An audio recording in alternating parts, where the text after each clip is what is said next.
রাষ্ট্রদ্রোহ মামলায় সাবেক প্রধানমন্ত্রী শেখ হাসিনা সহ ২৬১ আসামিকে পলাতক ঘোষণা করে জাতীয় পত্রিকায় বিজ্ঞপ্তি প্রকাশ হয়েছে।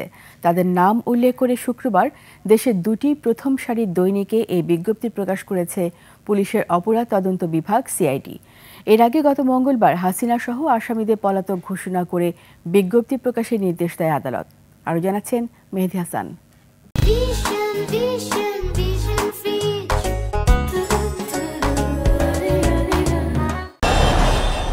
গণ-অভ্যুত্থানের মুখে পালিয়ে গেলেও দেশকে অস্থিতিশীল করে বর্তমান সরকারের পতন ঘটাতে ষড়যন্ত্র অব্যাহত আছে হাসিনা ও তার সহযোগীদের।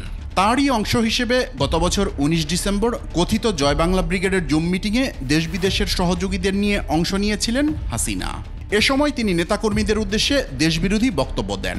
ডক্টর মোহাম্মদ ইউনূসের নেতৃত্বাধীন অন্তর্বর্তী সরকারকে উৎখাতের নির্দেশও দেন।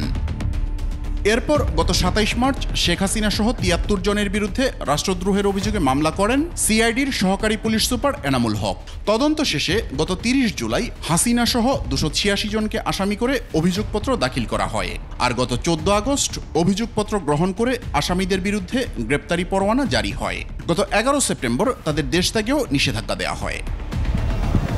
এরপর গত ৩০ অক্টোবর ঢাকা মেট্রোপলিটন ম্যাজিস্ট্রেট আদালতের বিচারক আরিফুল ইসলাম এ বিষয়ে আদেশ দেন, যেখানে ২৮৬ আসামির মধ্যে ২৬১ জনকে পলাতক ঘোষণা করে পত্রিকায় বিজ্ঞপ্তি প্রকাশের নির্দেশ দেওয়া হয়। আদালতের নির্দেশে শুক্রবার এই বিজ্ঞপ্তি প্রকাশ করল সিআইডি। মেহেদী হাসান, ২১ টেলিভিশন, ঢাকা।